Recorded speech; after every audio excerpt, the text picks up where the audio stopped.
Well, first off, Dylan, welcome to the channel. I really appreciate you tuning in with me today. This is definitely some stuff that Americans we're so sheltered from. I don't know if it's sheltered from or just don't know.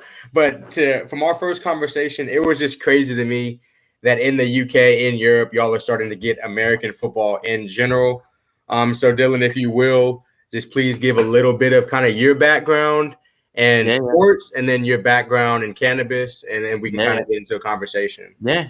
Okay. So the reason why me and you got in contact is because the CBD World CBD Awards, and like so from how I got into the World CBD Awards is because I have epilepsy, and I obviously have campaigned about CBD access and cannabis and the benefits and such, but then American football has caught up to it. So the NFL has caught up and said players recreationally fine, anything like that fine. So it's now educating the UK in terms of the understanding of cannabis, sees the recreational side and the health side, but it's trying to figure it out. So like as to my background, it's been epilepsy, American football, CTE. So understanding repeated concussions, repeated hits to the head. So it's a really good place to be at the moment.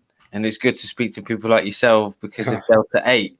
And I'm going to say this to anyone that watches this show. You are the only guy that I know that speaks about it that I've actually understood. Okay, I'm glad. I'm just going to say, if anyone actually needs to know about Delta 8, there is only really one person. You are the one person that's actually speaking about it. I'm glad I could help. I'm glad I could help. Because I don't think we've ever really gotten into this conversation with epilepsy. How has it changed your life? How has cannabis, CBD, any cannabis products changed your life in regards to your epilepsy? So I was on medication, sodium valproate, and over the period of time, what it just did is I then I went to the doctors and they gave me like a depression test. Okay. Now I'm a psychology major, right? Right. And I knew something weren't right anyway. That's why I went to the doctors. And when I filled in the form, I was like, well, this isn't me. There's something that's doing this as a kind of an English expression of something's doing me in, something's getting me from inside, and I don't know what it is. Checked out the medication, and basically it was just drying me out. And it was drying out my kidneys. It was destroying me. And then I researched and heard about Charlotte's Web, and then heard about, because it was a young girl with epilepsy from Denver. Weed Farm got in contact with her, and they said they'd develop a tincture and help her out. So I Googled and I learned, and then I was like, okay, let me make it, not make it myself, but source it, understand it, figure it out. I started consuming a tincture, which is THC and a CBD, like 1-to-1. Well, I threw out all my medication. I threw all that out. Oh, shit. Then, I was playing, as I said, we was playing American football. So before the sodium valproate, I couldn't eat, couldn't sleep, wasn't doing well at school, anything. Well, suddenly I was eating, I was playing better and everything. And it was like, well, if anything, cannabis kind of not, well, you could say saved my life, but it shouldn't have saved my happiness, I'd say. Right. And your athletic career. I mean, the athletic career that you're going to have at that time. You can't make weight, because if you need to be in a playing weight, if you're playing a position like in American football, like to play linebacker, you're going to have to weigh. Right. You've got to weigh a certain. Otherwise, it's just your body's not going to take the season. So then it was like, right, okay, I found cannabis, I found CBD, found THC, understood the tincture, and with that understanding, I just got back to 100%. So it's amazing to think now that the whole world is understanding that cannabis has got it helps you outside of sport, but no one wants to say it.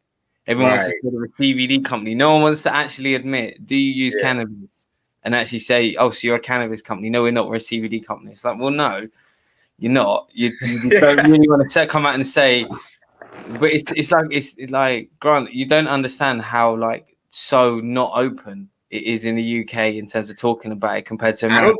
I don't think you even understand how not open it is still here in America in a lot of the places, because I live in Texas and it's not open talking about this here in Texas still. It's open to talk about it like friend. I don't know if you mean like to where you couldn't bring it up to like other friends. You can bring it up to like your friends and stuff, couldn't you? You can, yeah, you can, but it's not the same. You'd have to pick your places.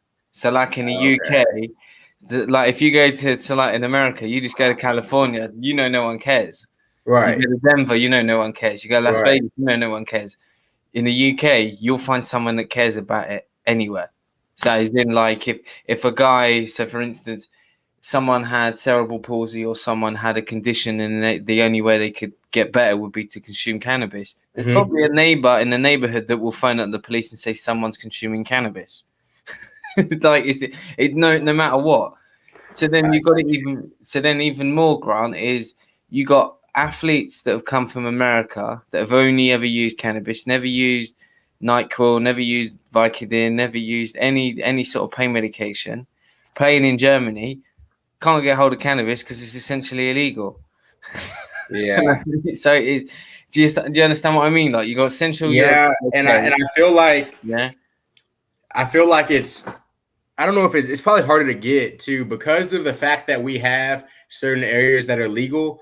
That's made it extremely easy to get everywhere now because every state is at least, I think every state in America is now at least within one state over of a legal state to where it's starting to be like impossible to stop, if that makes sense. You know what I'm saying? And you're going to see that, especially with how small of areas that you guys live in. Like when even neighboring countries of the pact, France, Belgium, like all that, when that starts to become legal, it's going to make it impossible because somebody's just going to get on a train and they're going to get on the train with some weed and they're going to ride the train to the next country over. And then you know what I mean? Because it was legal over there. And that's how it's starting to be in the US. We don't really have public transportation unless you're on the East Coast. But at the same time, people just get in their car, drive from even California to Texas, and that's just that, or they ship it. And that's where COVID's kind of forced the UK to have to learn, basically. Because if you can't travel anywhere, everyone had to understand postal. So then you have to understand you have to be medicine then. Because you can't just send cannabis in the post willy-nilly, like without any packaging. You'd have to put, like, you remember what was a big craze in the UK? You know them pots, like pop top pots you lot had in America, like the medicinal pots. Like you can twist it. They look like pill pots. What is it for? No, like what you just store cannabis in. Oh, you pop the side and the top pops Oh up. my God. You should have seen how crazy the UK went when you could just put it in that. Just because, again, it's the understanding of just like standards, like quality control. Like Grant, when we was talking about the UK, like you'll be like, where on earth am I? Like, what on earth is this? Like, how is this what you lot have to put up with? And it'd be like, well, yeah, this is the point. This is why we have to talk. And that the crazy part is, though, because the cool thing about these conversations is if I talk to somebody that lives in a legal American state, they're in a whole different realm than I'm in. You know what I'm saying? Because at the end of the day, where I currently live, flour and really flour alone is decriminalized. So up to 4 ounces of flour is a ticket where I live. Sense. You won't get what you walking around with 4 ounces for.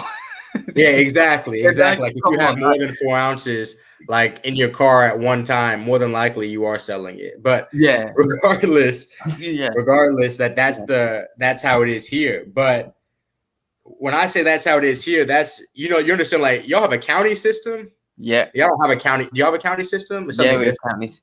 Yeah, counties, districts. So you can have districts that can make up a county. Yeah. Does that make sense? But they're smaller. There's so much kind of how it is here. Yeah. But and it's super small. Like I don't know, the county I live in has about like 3 million people. Not even close to like that. Okay. No. Yeah. But in my county, that's how it is. But there's another county 15 minutes down the street, and you could go to jail for like 8 months.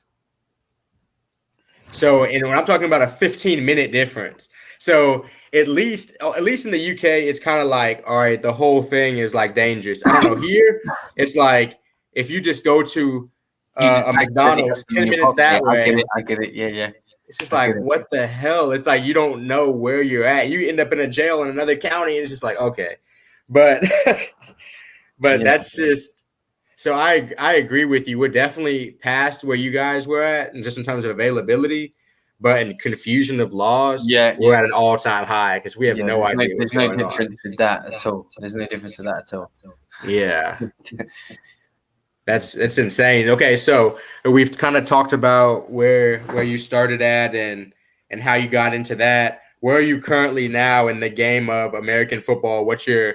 You're a coach, correct? Just to Right. kind of explain to people. Yeah. So I'll tell you a little bit as to an idea that I've proposed is harm reduction, violence reduction. Mm-hmm. So what would be the same thing as to get kids off the corner, get them into something. Oh, okay. Now there's a quite a good idea that you don't really have it in America compared is what they do in prison is they teach in boxing. Now if you got violent problems, well you're just giving a guy you're not really helping him, teaching him how to Wait, box. so in UK prisons they teach boxing? Yeah. So you got like like a discipline because obviously you don't have karate, taekwondo, like all of those things aren't as easily accessible in the UK. Does that make sense? Like boxing is something you can find anywhere. You're more likely to find a boxing gym than you are to find a martial art gym. Just because it just like discipline. Does that make sense? Thing. Yeah, like a culture. It's opposite here. You'll find more martial arts gyms than boxing gyms. Yeah. So it's just it's the culture thing. So again, you got kids with violent, like not violent conditions or just violent tendencies. You teach them how to box. You're not helping them at all. Right. You're not helping the kid at all. Right. So then I've proposed the idea of American football. Well, obviously it's like a warrior. You put your kit on, you can be a madman, but when you take your kit off, you've got to be a different person.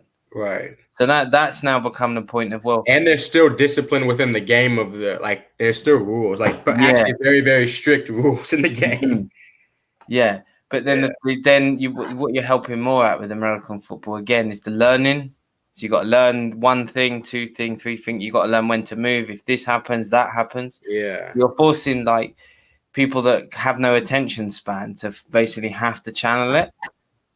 If that makes sense. Like when you got American football, you know, if you're a receiver, like, oh, okay, this guy moves, I got to do this. You immediately your thought patterns are working.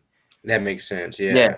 So like over here, it makes sense to slowly build it up because the standards of athletes over here, you get 6'8", 6'9" kids, but then they're playing rugby. And it's like, well, he could go to he's more likely to go to a high school, go to a Div 1 school, probably go play tackle, and he'd probably make it in the NFL, more likely doing that than playing rugby. So there's all of these kids, and there's a more better. He might make more money too. I don't know how much rugby players make, but I feel like NFL players make more money. Okay. Yeah. So again, more money, absolutely. But the whole idea is to basically look at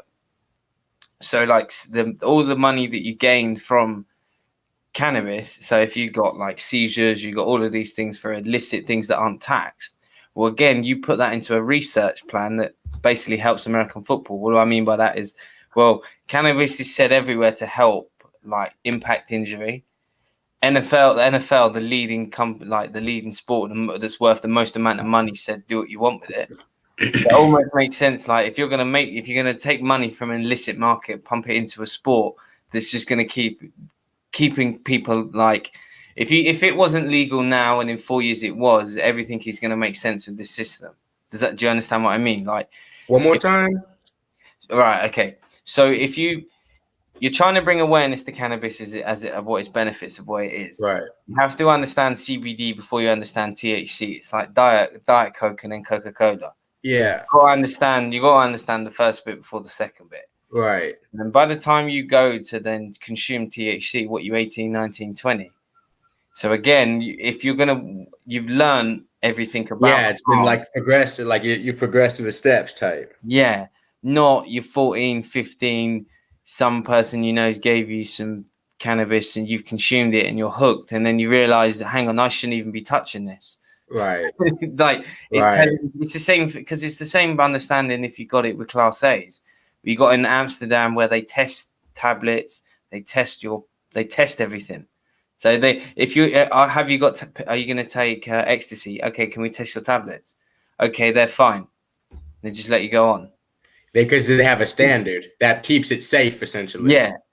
So I've heard. Yeah. I've never been to Amsterdam, but I've heard they have you really can get everything, and it's going to be like the safest version of everything, or most stuff. I don't. Mhm. I heard their weed is just like okay, but I've heard like everything else is like you're just Yeah. not gonna find a lot of that stuff other places. Yeah, and again, it just makes sense to, well, not control, but safety.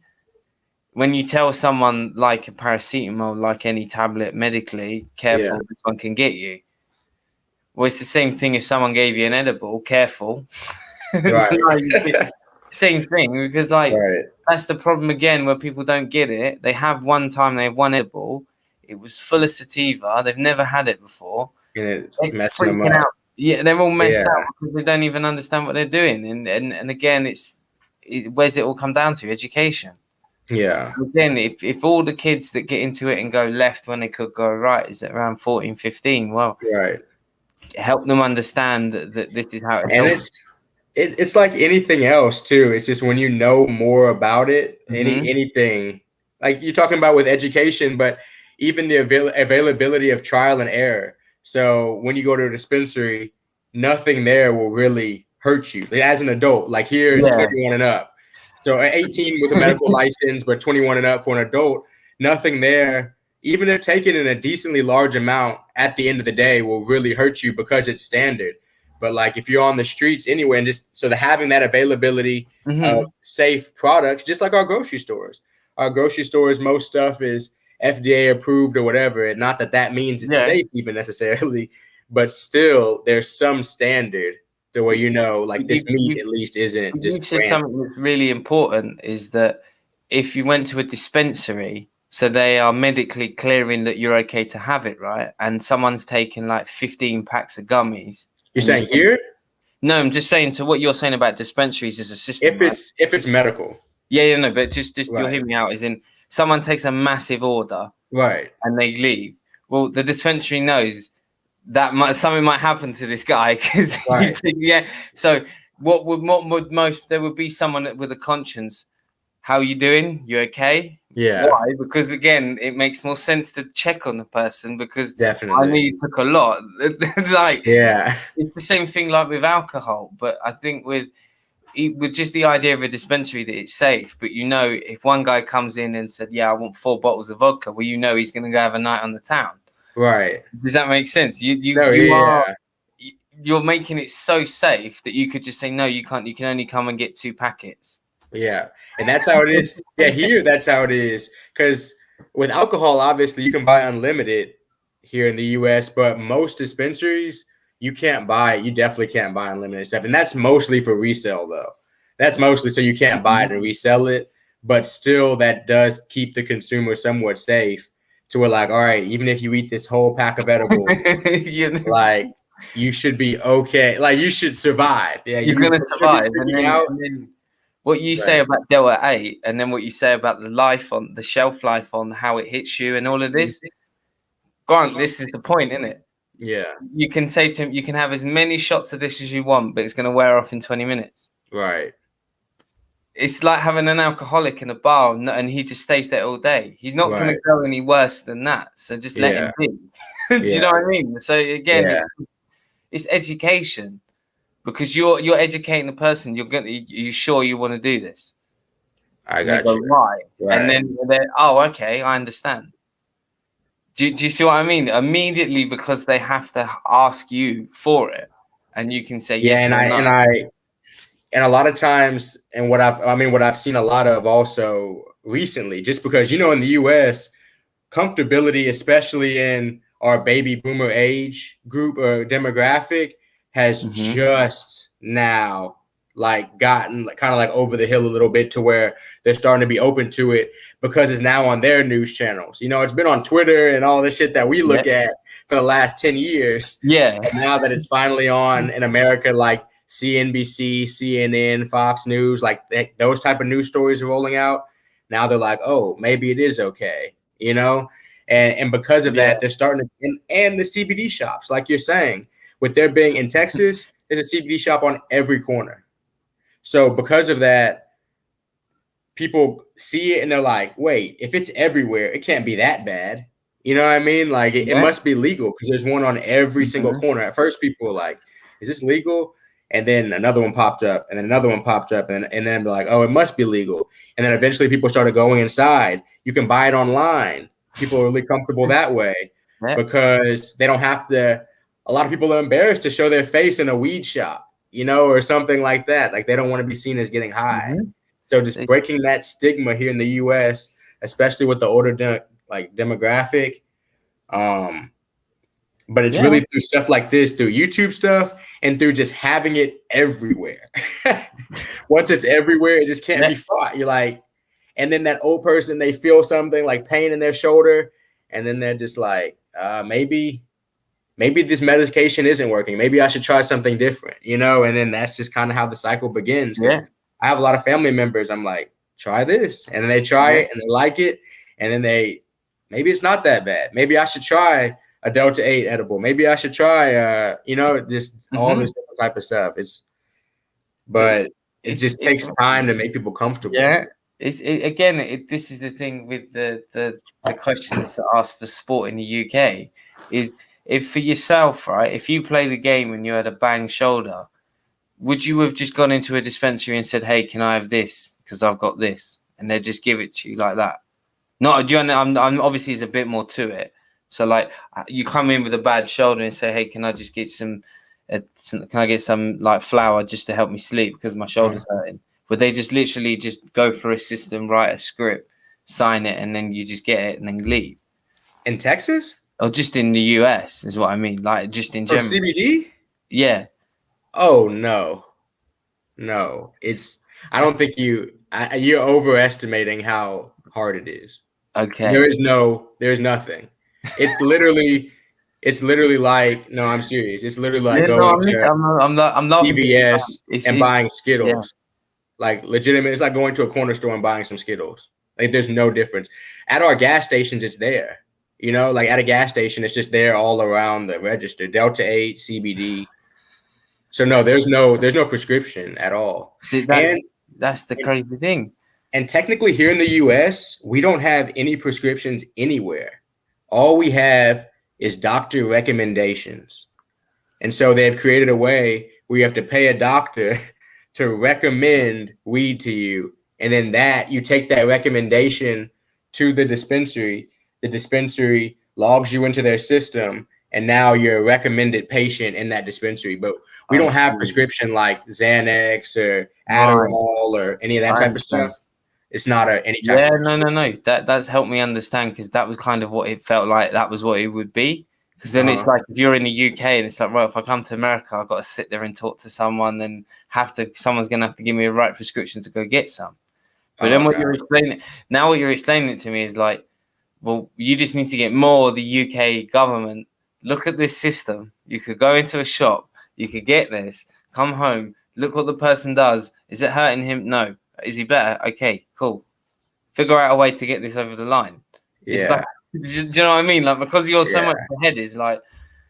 Because to be honest, here in the US, CBD as a product, now that it's generally known as being non-psychoactive, no one has an issue with it. I have never met a single person. Seriously, at this point, because everybody's like people like CBD that doesn't even get you high. Like that's all people say. It doesn't get you high. It doesn't get you high. And so it doesn't honestly even get the respect it deserves in the medical field, in my opinion, that it should get here in the US. But, and the fact that just regular THC bud is cheaper than CBD in the US a lot of times. that's how much fun. Is like an eighth of, how much would be like 3.5 or wow. I guess you have a different. So you got dollars. So you want pounds, you could go 20, 25, 30, 40, 50, 60, 70, 80, 90 dollars. So they could go up, pounds. It could go up to 90 pounds.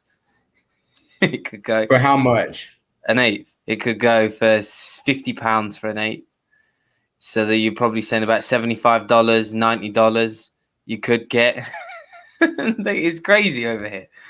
The markup is crazy over here, Grant. Like when we spoke before, and I asked you like questions like, "Is the markup like that over there?" He said, "No," and I said, "Well, my God, if US knew what you could charge." CBD is free here. I'm serious. I'm serious. CBD is free here. Like you go places, you'll get CBD for free. It's CBD not is free. crazy. Like I would say when you're talking about $70 here, there's some place you get 2 ounces. And you think I'm kidding? Like, No, I know you're not. That's the point. like it's Like, in.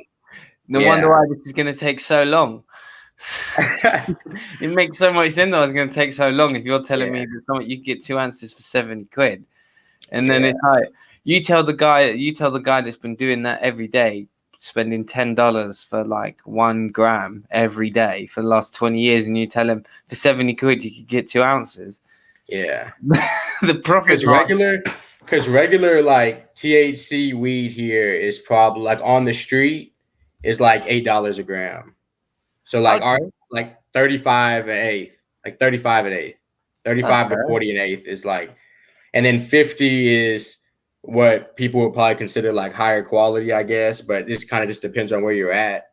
But it just our prices are definitely far lower than y'all's, but especially on the CBD side, because Delta 8 took over CBD and Delta 8 kind of replaced that price point. You know what I'm saying? Back at that $40 to $50 price point.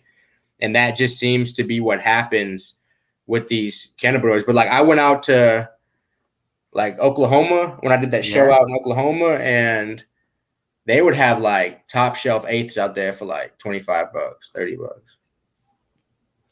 It's ridiculous because even Amsterdam is like 15 euros a gram, 20 euros a gram. Yeah, that's how it used to be here. It could be when I lived up in the Midwest during college for a little bit, and it could get expensive if you're in the country, if you're like not in the city. Yeah, I get it. I can understand. Yeah. No, it's interesting because I think the sporting world in the UK is gonna need to regulate quicker than most countries because it's so small as the UK in terms of athletes and such. Because as to make sense is you had the sprinter that got in trouble, so she got in trouble for the blunt, right? And then you got top rugby players promoting the benefits of cannabis straight and after. Soccer, like So we got Rapinoe over here in the USA we're like this over here, and they try to separate them so much. And it's just like, no, it's all the same thing. All the same. It comes out the floor. And the more that you lot keep trying to separate it, it doesn't help when like I didn't even know about CBD really, really properly till like 5 years ago. And then Delta 8, didn't know anything about that. Didn't know about CBG, CBN. I didn't know about any like THC AV or like all of these ones. I never knew anything. And this is the point. Is like it's the same thing. Yeah. It's just funny to think that in the UK you've got so many companies selling cannabis, but they don't want to say they sell cannabis, but they say CBD. Says may contain, not psychoactive. Yeah. It's more of a that's more the problem over here. A lot of it's a problem here too. Let me tell you, because it's the terminology. What it's come down to for me is the terminology that the news uses. So I remember there was a news story that broke out in Houston one time. And are you familiar with like K2? Like a spice? Yeah, like that shit can like make people kind of tweet, like go crazy. Oh my God, that's crazy over here in the prison system.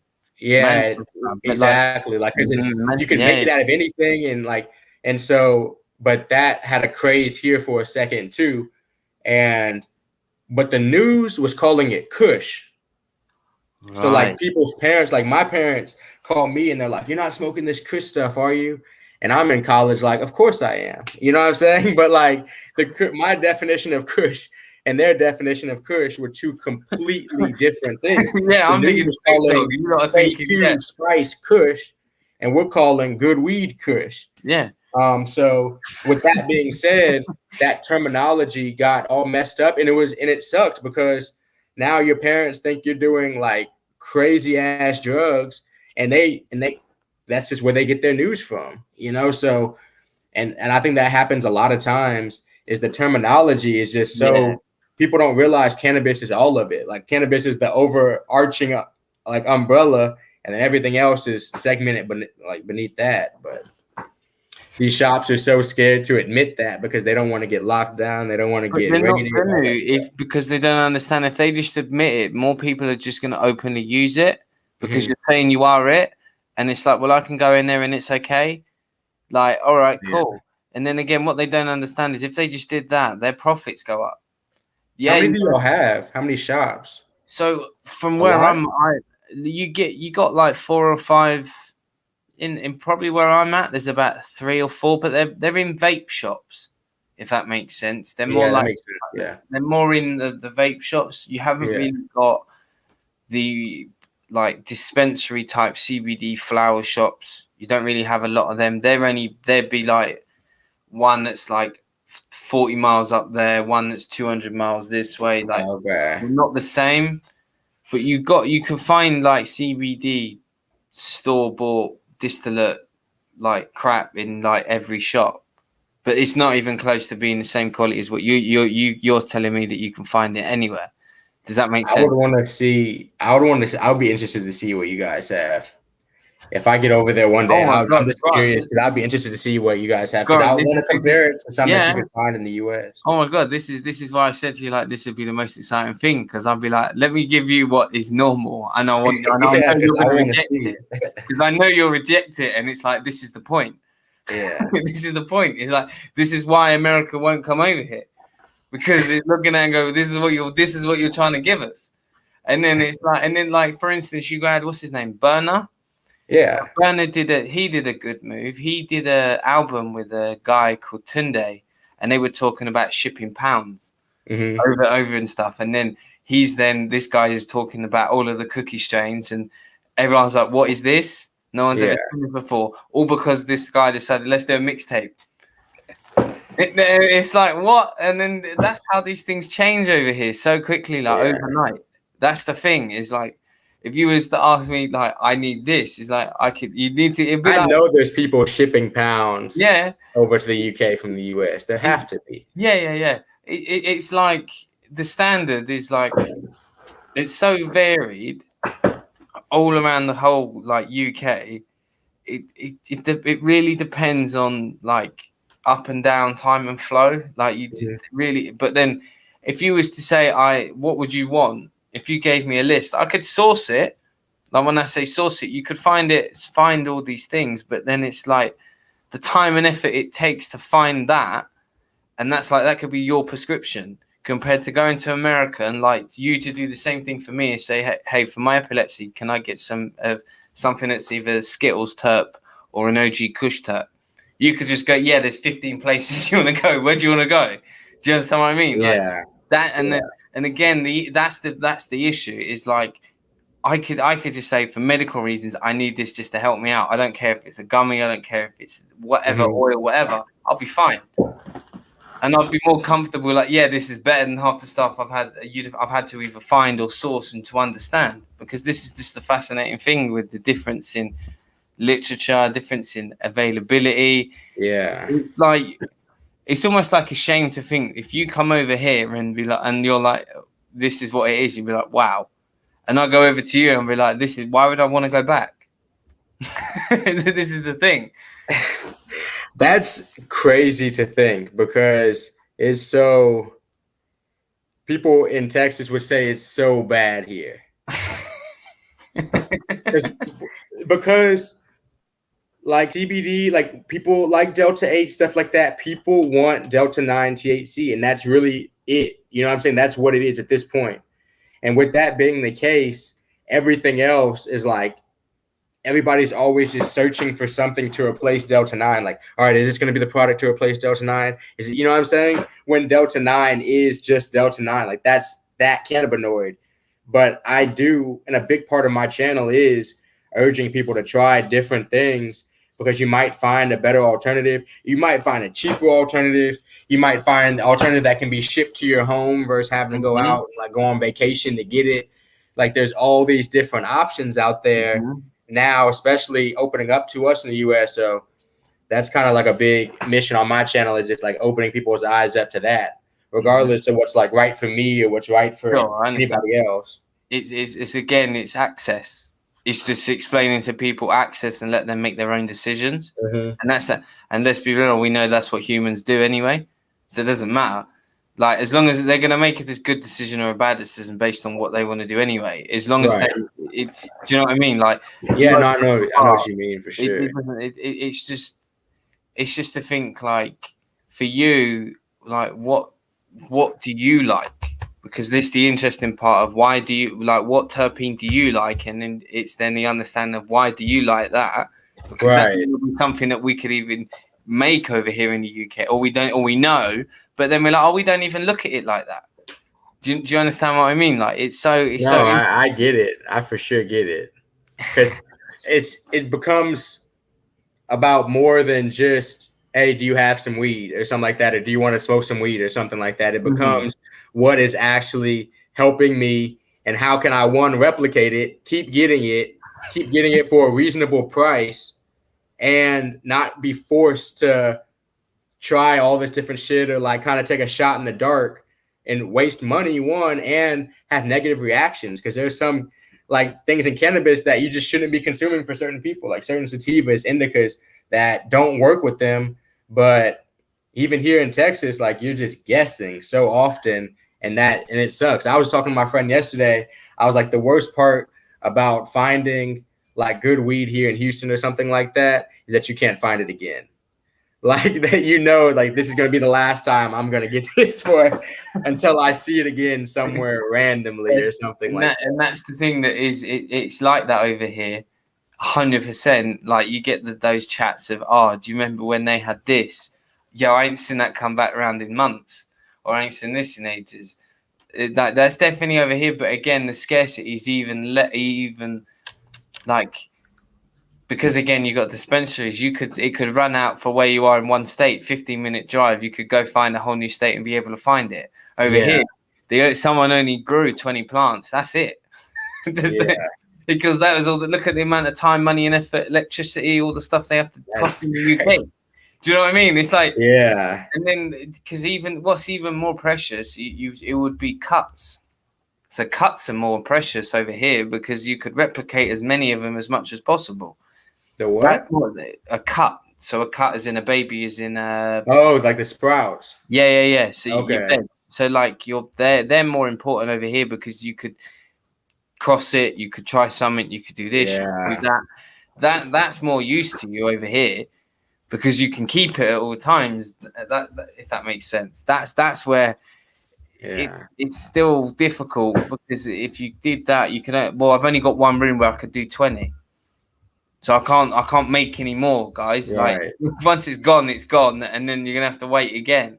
Y'all have super strict laws about it. Is it like here with that, or like about jail times and stuff like that? Yeah, jail time. You got 9 ounces is community service.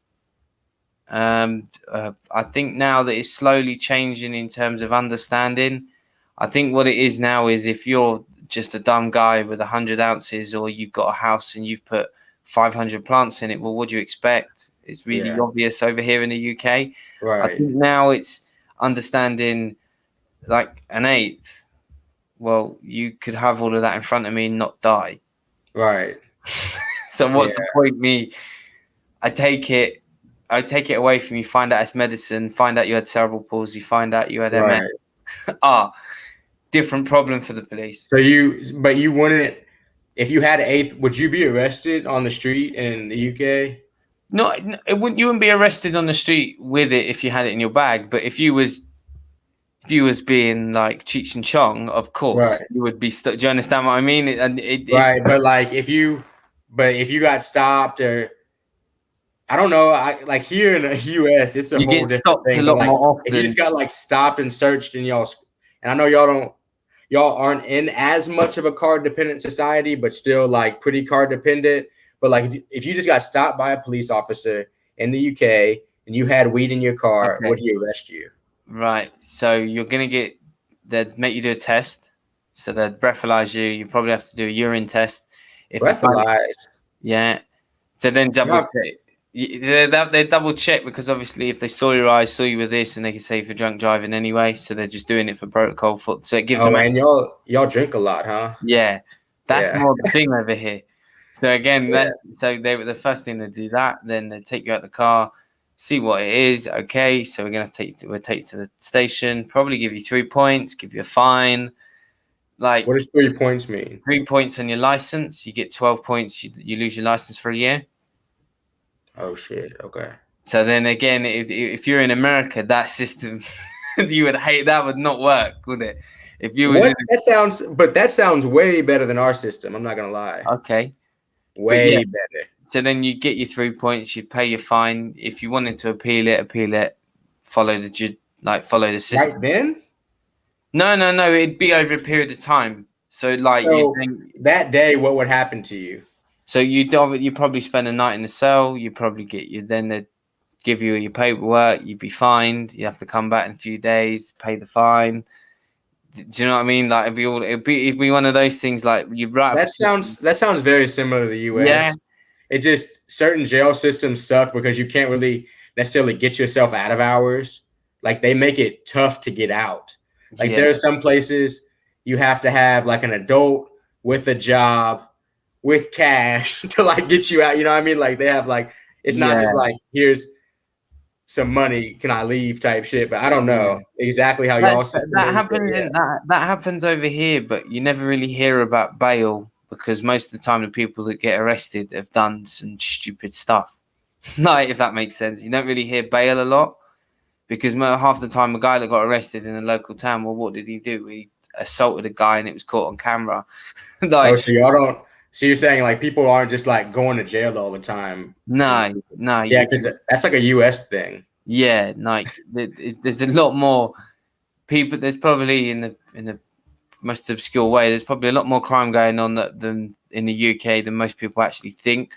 Because again, you're not getting arrested. You don't know how much. Dude, what y'all's YouTube channels are insane. Y'all have like all the like alley law people and stuff, and then y'all have all the street art people. Like, because I was thinking, but when I watched the videos, I'm like, oh, at no point though are cops like pulling guns on people. Like in the US, and you do these things. I'm serious though. You do things in like the US, the cops are like drawing on you. You know, and like they're pulling guns on you. It's actually like your life is threatened for breaking the law. Yeah, the cops in the UK, y'all actually be chasing people. I'd be like in the US, no, they don't even have guns. They don't even have guns. So again, that's the point. Is because they don't even have guns, right? And you're like, and so imagine it if you're a guy that's got 10 ounces in his car. And you know these guys don't even have guns, right? And you just know, well, I'm running. Like, I'm running out, and you two aren't going to catch me because I'm just. You understand what I mean? Insane. I have never. Security guards here have guns. No. Like just like a business security guard will be strapped. For sure. No. It'd have to be. I have watched UK movies and they don't be having guns. No. So do people over there like fight cops? Yeah, but it would be like a fight. Like because that's what I'm saying. Like over here, people don't be fighting cops. I'll bring you up to speed then. So back during the 80s, you had a lot of football where we were really good at football as a country. Suddenly every team had a gang that would fight. And that would be the same thing, the same understanding as fighting as your corners or bloods or whatever, right? Now, most of their fun would be fighting the police. Stopping them get to the other team. So like, if you look at it now, that's just been conditioned behavior as like the UK, like, if you're a football team, you don't like that football team, you're going to fight the police to beat them up. Like you're going to do that. But then when you see it, you got to remember and understand the UK is like, this is like 50, 60, 70, 80 people fighting, like organized, like meeting here to do this. Did you understand what I mean? There's a lot more planning with sort of organized sort of crime over here than you would ever think in America. Like, there's planning here too, but people don't survive. That's the difference. Mm-hmm. Like over here in the US, like over there, people are getting just like beat the hell up. Like over here, the side that won is the only side that's alive. Yeah. And they're all going to prison. Yeah. So like for the rest of their life. So it's for sure different, and it really shows, in my opinion, the difference in like gun cultures.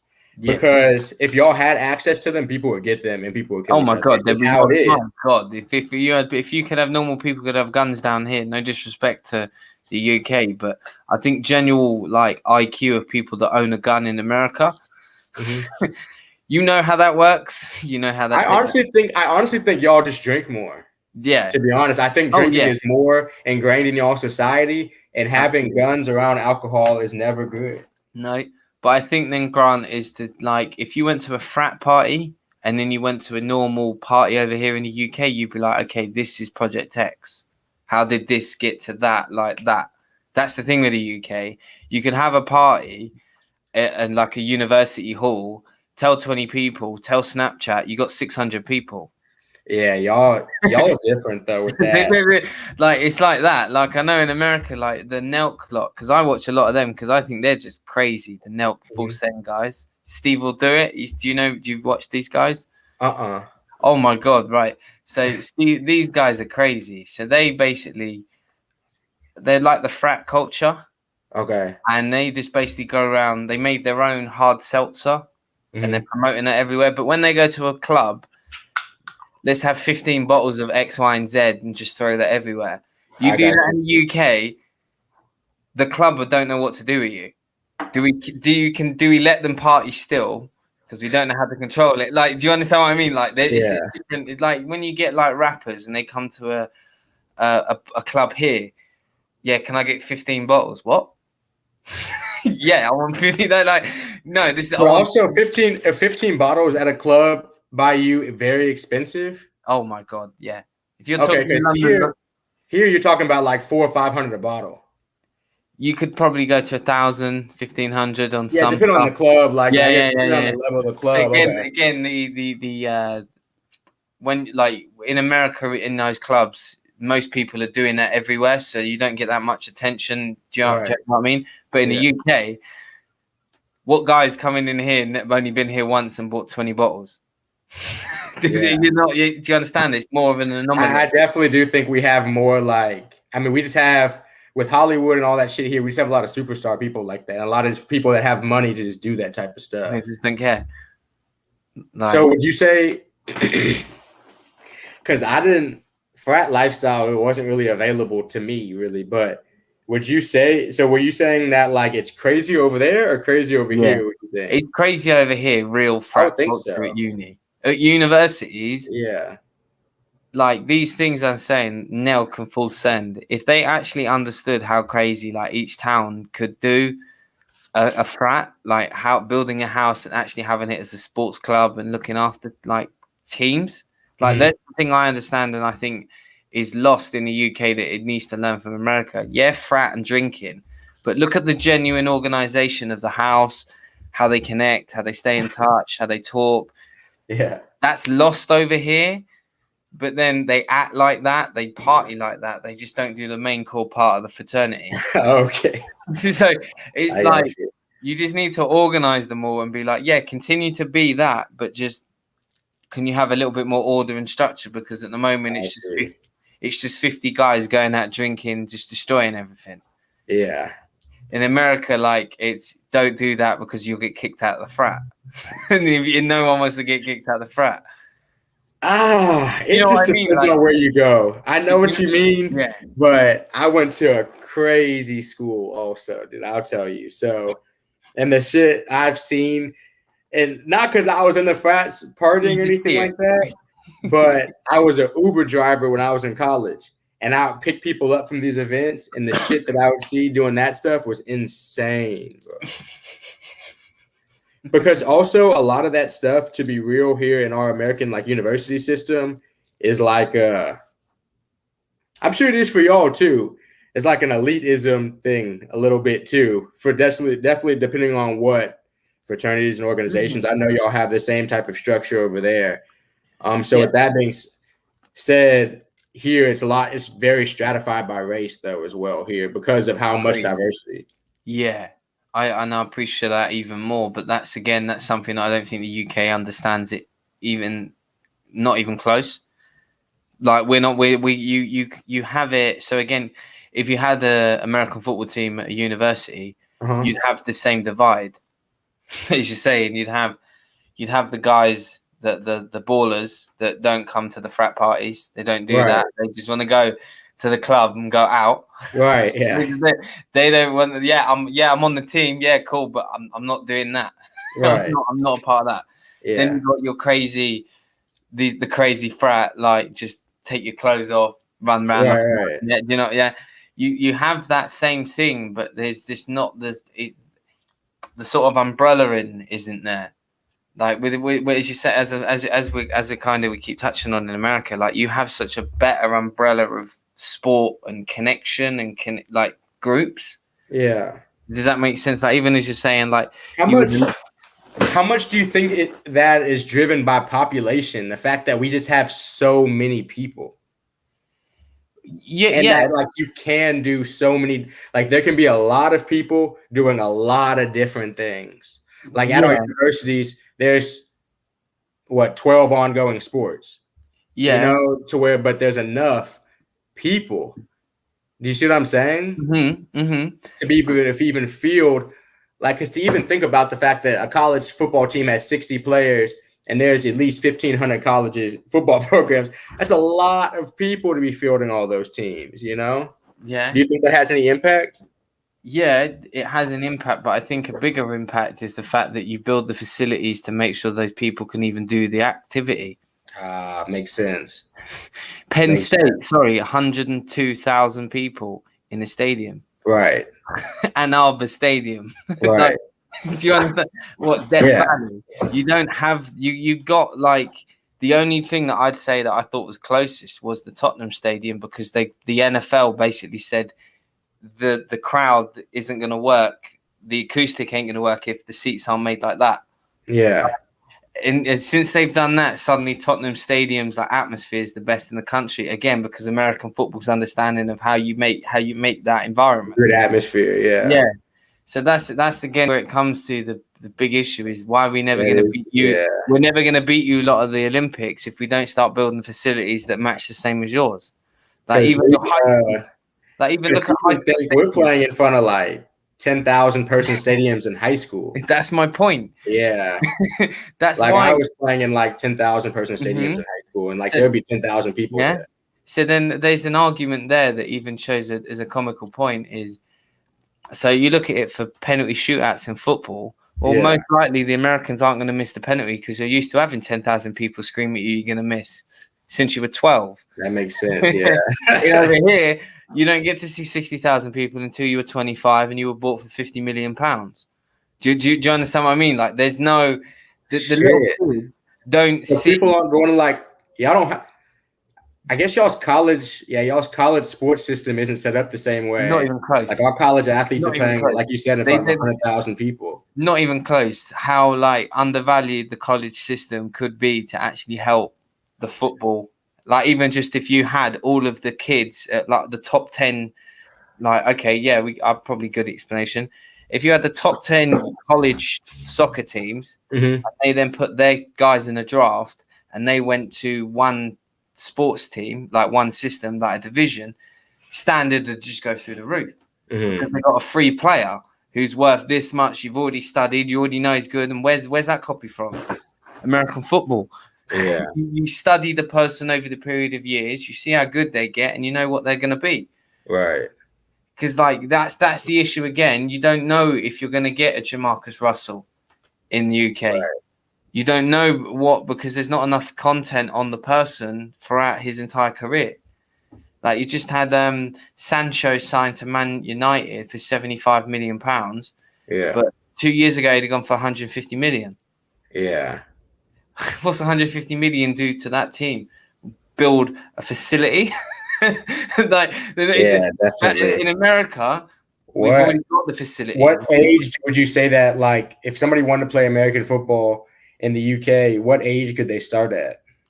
If you could start from 12 to 14, but the real good sort of age we have over here is 17 to 19. Like there's some kids, there's a kid who just signed to Notre Dame. Yeah. He signed on. There's a kid at Williams St. Mary's. There's some at Houston, Arkansas, like UK born and bred kids that are playing on Div 1 scholarships. And it's like, well, we're getting somewhere, but where are they going to play? They're not playing in the Tottenham Stadium. Well, who's going to see them then? Yeah.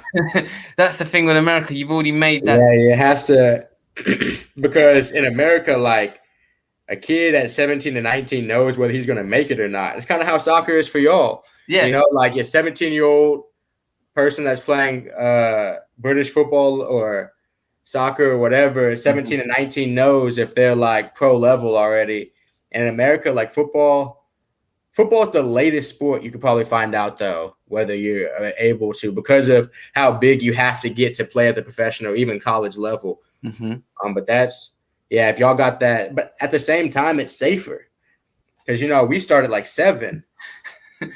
Like I started playing tackle football at like 7 or 8. Yeah. So because of that, what that does, though, to the over your lifespan and stuff and your head and stuff, it's not good for a kid to be hitting their head like that. And that's again where I'm agreeing, because I got epilepsy and I started when I was 18.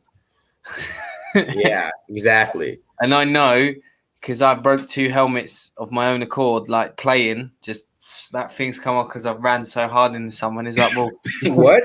Yeah, what kind of helmet are y'all using? I never seen that. Again, that's the point. That's the point. And again, this is why it's such a fun conversation.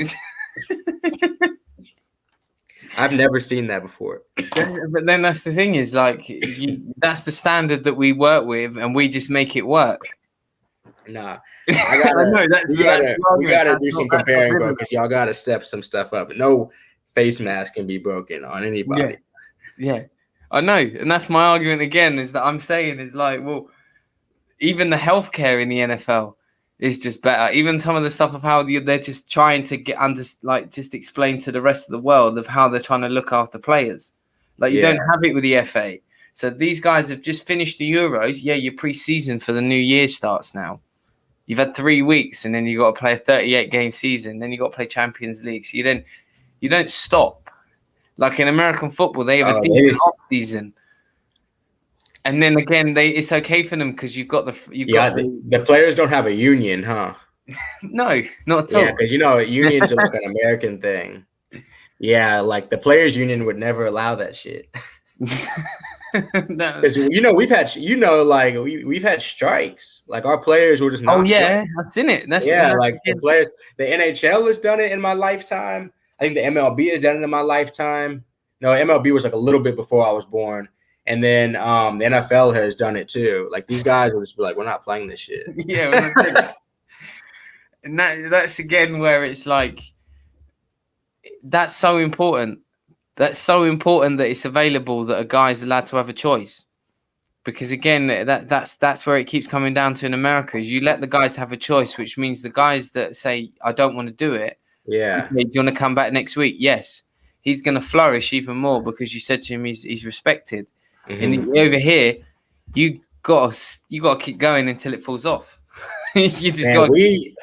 I thought our athletes here were treated like slaves. Y'all's athletes are truly treated like slaves. That's insane. Yeah. I didn't realize that they didn't really get off seasons, but it makes sense because it's like I'm always watching Messi play. Like I'm like, when is Messi relaxing? Like I swear I watch Messi play like all the time. Yeah, but then you got to remember the Barcelona squad's only 23, so he's fit. Like when you say stupidly fit, like his conditioning is unreal. To think he plays 60 games, no issues, no problems. He'll play European. He'll play the Champions League. Then he'll also international friendly, and if the competition is well on it. And they make a big deal when he takes a game off. Like every now and then he'll take a game off, and they'll be like, "Messi's not playing today."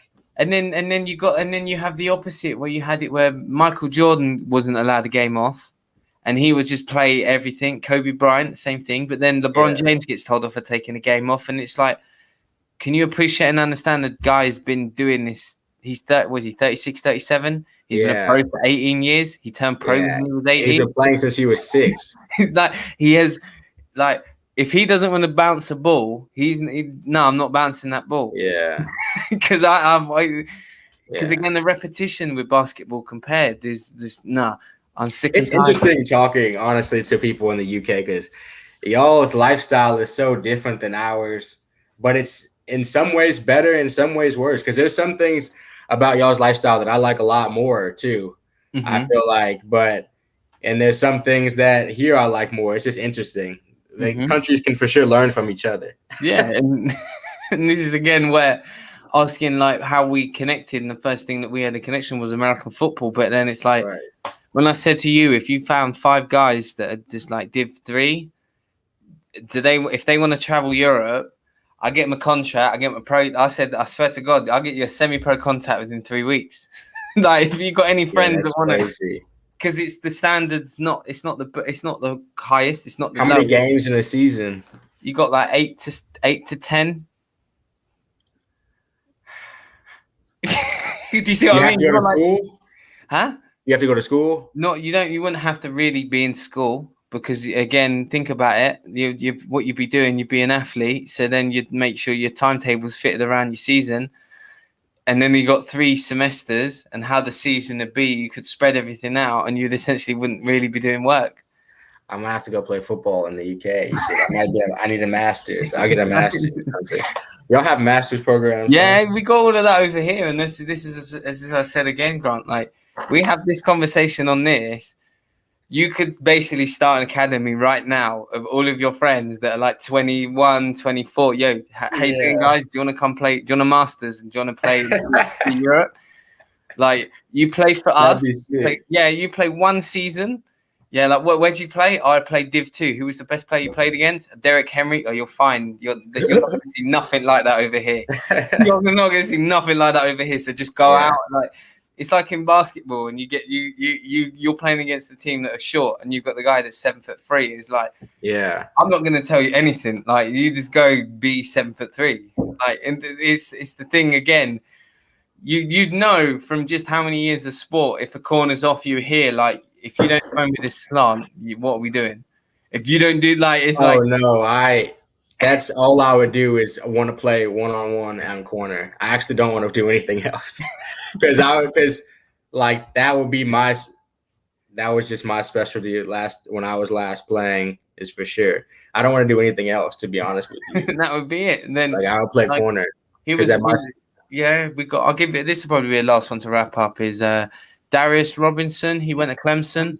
Okay. Yeah, so he played safety. He was at Barcelona. He was in Madrid.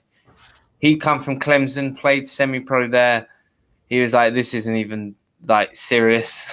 He said like, I can imagine because I've seen it. Yes, he's like, I'll kick return, I'll punt return, I'll play receiver. Like, I got no problem. Yeah. He's then gone to Poland. He's had 3 kickoff returns. And they've only played 7 games. There's one guy that's had like either a punt or kick return for a touchdown. I'm gonna have to come visit. I'm gonna have to come visit and watch. Like seriously, Grant. Like you. No, seriously, I'm gonna have to come visit and watch. This whole like space that we've been talking about and how you got cannabis. Imagine if one of these countries does right with legalization. Mm-hmm. I will be on the phone to you and be like, right, who you got? Let's get in because you're gonna ball out because it's not even close. Because it's just there. Right. Like, even it's just so crazy. Like, what was another one? There was a guy that played at what was it? State. What's Texas A&M? Yeah, he went to Texas A&M. So he'd play against Fletcher Cox. He'd have played with KJ Wright, Dak Prescott. You come to America. You come to the like Johnny. He played with Johnny Manziel then. Yeah. So then think of it in terms of. So this pitch is being painted as you speak. The left tackle's got a belly on a belly, like he's not fit. He ain't gonna. And you're like, so his cadence is 1, 2, 3. Oh, okay, I'm fine. Like, just like what were you doing? It's the same thing with rugby. You know, when you see these big Samoans or these big New Zealand guys with the ball, and it's like he shouldn't be on this pitch. Right. He's too big. And that's exactly the same feeling, and it's exactly the same way how it looks. It's the same way how it sounds.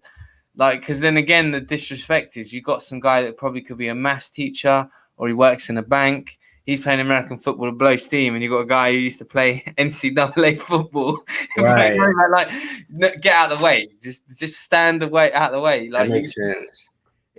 That's the problem. That's why, again, when we're talking about cannabis and sports in the UK, if the cannabis industry sorts itself out, the NFL guys come over here, open up that gate, because the standard would just go through the roof. It just goes through the roof. Sheesh. What I think could help is video, though, for real. And I would love to talk to you about trying to like document some of that stuff, because I think that's what really brought it on here in the US is video, and really exposing people like this is available. This is because people don't know about this stuff, and really blasting that video on and getting it on y'all social media feeds out there and stuff like that. But yeah, I think it has potential, but I'd love to come over there and see it for sure. I hope I can one day. No, you will. Yeah, you definitely will. There's a lot of tours. There's like tours that I'd like to set up for you to see. Just generally, why? Because you're American, you ain't seen it, and I don't want to know your opinion to then tell people America don't like it. Right. Like, do you know what I mean? It's like no one comes over here and gives it a look, and the fact that if you would be willing to do that is like, well, we're getting somewhere. 100%. I'm interested. But no, it's been a pleasure to talk, Grant. I appreciate it, Dylan. I appreciate you coming on. We'll have to do this again soon.